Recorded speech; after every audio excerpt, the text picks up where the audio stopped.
Mi hijo el 7 de junio se encontraba en Chacao, como muchos o tantos venezolanos que exigíamos una Venezuela libre, llena de oportunidades para jóvenes como Neomar Alejandro. El 7 de junio, a la altura del túnel Libertador, llena de oportunidades, joven de 17 años que fue asesinado el 7 de junio del 2017 por querer un futuro mejor, por querer un país libre y democrático. Mi hijo el 7 de junio se encontraba en Chacao, como muchos o tantos venezolanos que exigíamos una Venezuela libre, llena de oportunidades para jóvenes como Neomar Alejandro.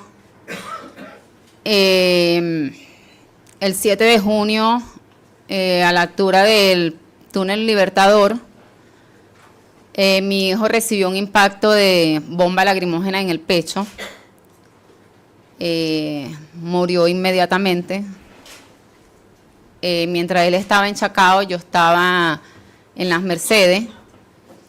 Cuando volteo a mi derecha, veo al padrino de mi hija tirado en el piso llorando. Voy hacia él y le pregunto qué le pasa, y me decía con la cabeza que no. Y yo le preguntaba, pero no qué, ¿qué pasa? Y me decía que no. Yo le digo, pero no qué, y me dice Neomar. Yo le digo, ¿qué le pasó a Neomar? Y él lo que hacía era llorar. Le repica el teléfono, le quito el teléfono de la mano y atiendo, y era su sobrina diciéndole que Neomar lo habían matado en Chacao. Yo le digo, oye, soy su Aymar, ¿está segura que es él? Y me dice, sí, señora, soy Aymar, porque dicen que es Neomar Lander, joven de 17 años, de Guarenas. Dan su número de cédula. La muerte de Neomar corrió inmediatamente por todas las redes sociales. Solté el teléfono, agarré a mi sobrino que estaba conmigo, atravesé el puente de Las Mercedes. En ese momento había muchas tanquetas. Me decían que no podía cruzar, que no podía atravesar la autopista porque estaban los policías y la gente protestando. Yo de igual manera seguí. Cuando llegué a Chacao, me sentí en ese momento como que sí, estaba viviendo una guerra, porque lo que se vivió allí era, no sé ni cómo explicarlo, pero había mucha gente gritando, mucha gente llorando, todo era muy confuso, había humo por todos lados, piedra por todos lados. Le digo a un motorizado que si por favor me podía llevar a Salud Chacao, y me dice que no podía porque estaba esperando un periodista. Y otro motorizado me dice, yo la llevo. Yo le digo, pero voy con mi sobrino. Me dice, yo los llevo a los dos. El teléfono me repicaba y yo le decía a mi sobrino que no lo atendiera hasta que yo no estuviera segura de que lo que estaban diciendo era verdad. El motorizado me dice cómo era su hijo. Tenía un short, una bermuda, camisa blanca, era blanquito, flaco. Yo le digo, sí. Me dice, pues la voy a llevar a la Clínica Ávila porque su hijo está en Clínica Ávila. El trayecto era igual, Chacao estaba destrozado, era piedra, cosas, vías trancadas, gente gritando, gente llorando. Del ministerio que está ahí en Chacao salía tiros y la gente nos gritaba que no podíamos pasar por frente del ministerio. El motorizado dio la vuelta cuando llegué a la clínica. Me bajo y le digo, yo soy la mamá de Neomar Lander, y enseguida me dijeron, baja con él que él te lleva. Era un enfermero al cual yo le iba haciendo así, le decía que me dijera cómo estaba mi hijo, y él no me miraba a la cara, ni me decía nada. Él seguía hablando y yo lo seguía tocando y no me decía nada.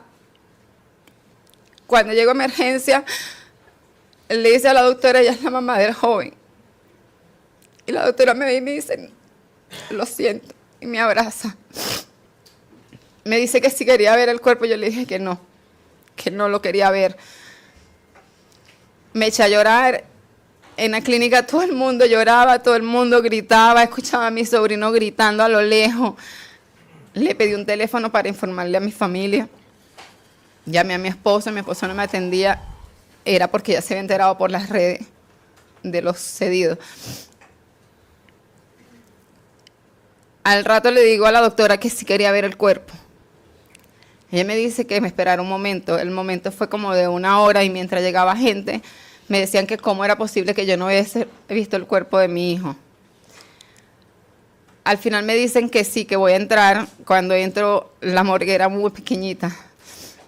Había gente del ministerio, había gente del CICPC, y el del ministerio me dice que si estaba segura que quería entrar, le digo que sí. Y entro y él me da como que no vea hacia dónde estaba mi hijo.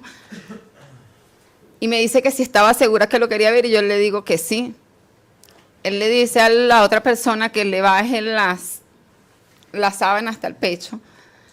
Pero cuando él le dice eso, yo volteo y resulta que la persona le bajó la sábana completa. Y estaba el cuerpo de mi hijo con una herida muy grande,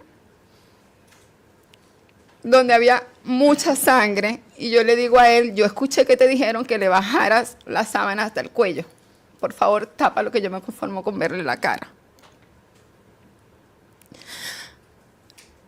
Y lo abracé, le eché la bendición, le dije que no entendía qué era lo que estaba pasando y que si él murió por una Venezuela libre y yo estaba allí en ese momento, pues yo iba a seguir.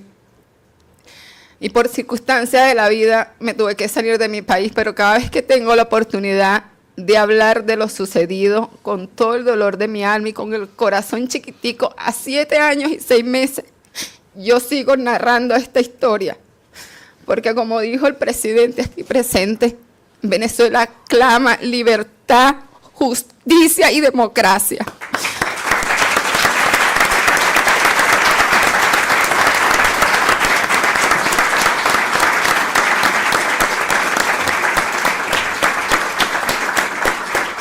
Y quiero volver por recuperar mi país, la justicia por mis hijos, y por David Vallenilla, y por Pernalete, y por Geraldine Mordeno, y por todos los asesinados bajo este gobierno, porque mi hijo fue asesinado por el régimen de Nicolás Maduro.